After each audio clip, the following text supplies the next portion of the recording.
Hello everyone and welcome back to the channel. Have you ever felt like scrolling on your Mac is backwards? When you move your fingers up, the page goes down. Or maybe you just switch from Windows and the scrolling feels completely wrong.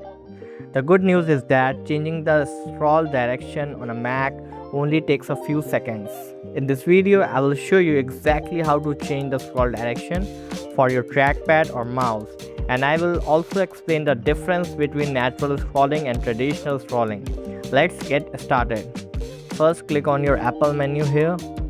Now go on System Preferences. Now you can see here Trackpad. Click on Trackpad. Now you can see here three categories: point and click, scroll and zoom, more gestures. Click on scroll and zoom. Now you can see here scroll direction, it is selected natural. You can see here in the video frame as well the direction, scroll direction. Just untick this and now open any PDF or browser.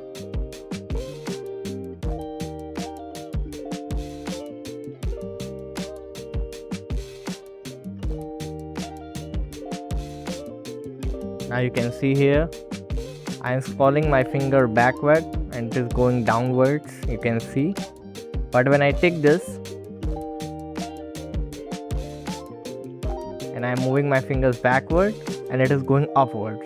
This is the natural direction for Mac.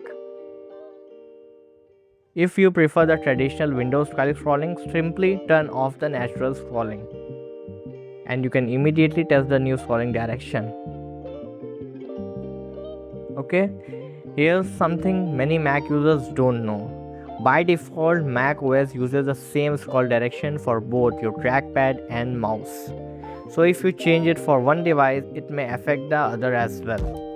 If you want different scrolling directions, for example natural scrolling on the trackpad and traditional scrolling on the mouse, you will need a third-party app like Scroll Reverser. These apps let you customize the scroll direction independently for each device.